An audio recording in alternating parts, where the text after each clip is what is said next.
আপনাদের ভাইয়া অনেকগুলো সজনা নিয়ে আসছে। সজনাগুলো কে দিল এটাই আজকে আমি বলবো আপনাদের।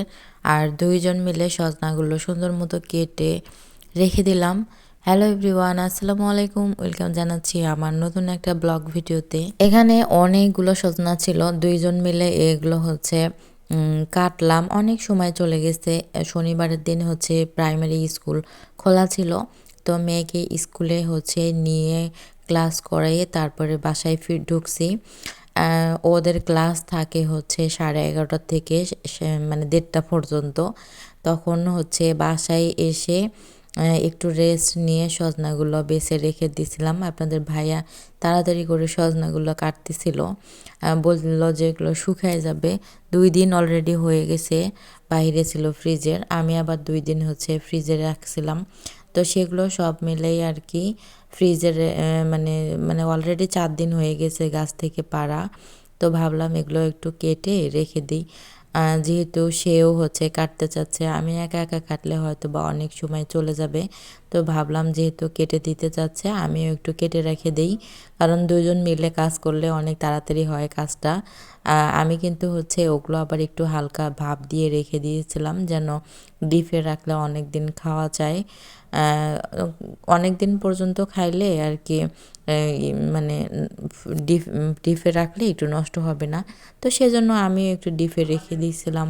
এতগুলো সজনা নিয়ে আসা দেখে আমার আসলে মাথা ঘুরতেছিল, এতগুলো সজনা আমি কি করব। তো তারপর হচ্ছে আমার মা বলল ওগুলো একটু গরম পানি দিয়ে একটু ভিজে রাখতে, তারপরে ডিপে রাখতে।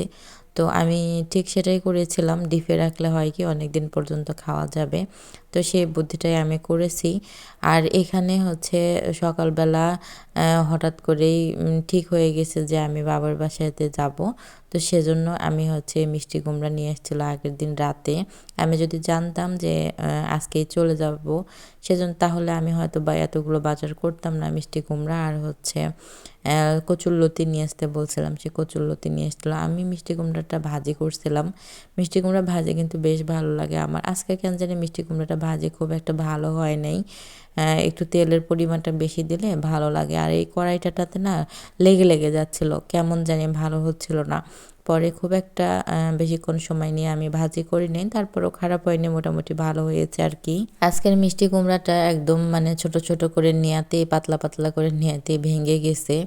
আর এখানে একটু কচুরলতিও আমি রান্না করে রাখবো। আজকে কচুরলতিটা আমি মানে শুটকি দিয়ে রান্না করব আর কি। শুটকি দিয়ে কখনো কচুরলতি খাই নাই, আমি চিংড়ি মাছ দিয়ে খাইছিলাম, কখনো খাওয়া হয়নি। তাই ভাবতেছি একটু রান্নাটা করে নেই।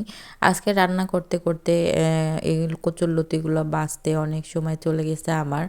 আমি কিন্তু হচ্ছে বেশিক্ষণ আমি বসে থাকতে পারি না, আমার মানে ঘাড় এগুলো কোমর সব লেগে আসে। তবে আপনাদের ভাইয়াও একটু কাজে কাজে আমাকে একটু হেল্প করতেছিল, এই যে একটু কাজ করে দিচ্ছিল। ভালো লাগে ছেলে মানুষ যদি বাসার কাজে একটু হেল্প করে, তাহলে আমরা কিন্তু বউরা অনেক খুশি হয়ে যাই। কিন্তু বেচারারা আসলে বোঝে না, শুধু হচ্ছে বাইরে ঘোরাঘুরি আর হচ্ছে ফোন চাপতে দাও বাসা থেকে, তাহলে ওরা অনেক খুশি।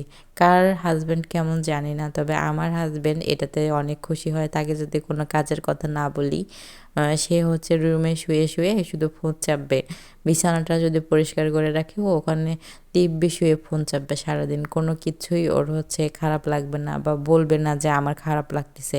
যখনই আমি কোনো কাজের কথা বলবো তখনই তার দুনিয়ার সমস্যা শুরু হয়ে যায়। মাঝে মাঝে বিরক্ত লাগে, কি করব আসলে, কিছু করার নেই। যদি কাজে হেল্প না করে আসলে বলারও নেই বা কিছু করারও নেই। কচুরলতি কিন্তু একটু মুখ নেই, তো সেই ভয়ে আমি একটু লেবু দিয়ে দিলাম। ১ পিস লেবু ছিল এখানে, তো সেটা আমি দিয়ে দিলাম। লেবু দিলে হয়তো বা একটু গলাটা একটু কম নেবে। তো সেজন্য আমি একটু লেবু ছিল আমার, ওইটুকু আমি দিয়ে নিয়েছি। কচুরলতিটা আমার প্রায় রান্না শেষের পথে। তো আপনাদের ভাইয়া কিন্তু ভাত নিয়ে বসে আছে, সে কচুরলতি দিয়ে ভাত খাবে। তো তার জন্য আমি একটু তাড়াতাড়ি করে করতেছিলাম। একটু জোরে জাল দিয়ে আমি এই পানিটা শুকাই নিয়েছি। তবে লতিটা খারাপ হয়নি, মোটামুটি আর কি হয়েছে। আজকের রান্না খুব একটা ভালো হয়নি আমার কাছে। প্রতিদিন যেরকম রান্না হয় আর কি, মাঝে মাঝে ভালো মন্দ দুইটাই হয়ে যায়। তো কিছু করার থাকে না। রান্না শেষ করে আমি আর আমার মেয়ে অনেকক্ষণ শুয়ে থেকে ফোন চাপছি, মানে ১২টা পর্যন্ত। ফোন চেপে আমার হচ্ছে সময়গুলো অনেক নষ্ট হয়ে গেছে। যতই কিছু করি না কেন ফোন চাপতে গেলে মনে হয় কোন দিকে সময় পার হয়ে যায়। এখানে সিঙ্কের মধ্যে বেশ কিছুটা থালা বাসন ছিল, তো সেগুলো আমি পরিষ্কার করে আর এখন হচ্ছে হাঁসের ডিম আর মুরগির ডিম নিয়ে আসছিল আপনাদের ভাইয়া, সেগুলো আমি ধুয়ে হচ্ছে ফ্রিজে রেখে যাব, বাইরে রাখবো না। তো সেজন্য আমি পানি দিয়ে একটু ভালো করে ধুইতেছিলাম। একটা ডিম ভাঙা ছিল, সেটাই আমি দেখতেছিলাম। ডিমগুলো হচ্ছে একটু কিছুটা বড় সাইজ, আবার কিছুটা ছোট সাইজ দেখতেছিলাম আর কি। আমি মাপ করতেছিলাম যে কোনটা বড় কোনটা ছোট। তো যাই হোক, এগুলো ডিমগুলো অনেক সুন্দর করে আমি কিন্তু ওয়াশ করে নিয়েছি। বেশ কিছুটা পরিমাণে আমি এগুলো ভিজিয়ে রেখেছিলাম। তারপরে বেশ পানি দিয়ে আমি এটা ধুয়ে পানি ঝরাইতে দিছিলাম। তারপরে ফ্রিজে রেখে হচ্ছে আমি রেডি হয়েছি। থালা বাসন কিছুটা পরিমাণে ছিল, সেগুলো আবার মেজে পরিষ্কার করে রাখছি। এই তো আমার মেয়ে বাসের ভিতরে সে ক্যামেরা দেখে হাসতেছিল। সব কিছুর মাঝেই গরমের মাঝে সে কিন্তু একটা হিজাব পরবে, তো হিজাবটা আমি পরাই দিয়েছিলাম। বলতেছিলাম যে মা হিজাবটা পরিও না, রেখে দাও, কিন্তু সে তো কোনো কথাই শোনে না, নাছোড়বান্দা। ওর যেটা মনে হবে ও ঠিক সেটাই করবে।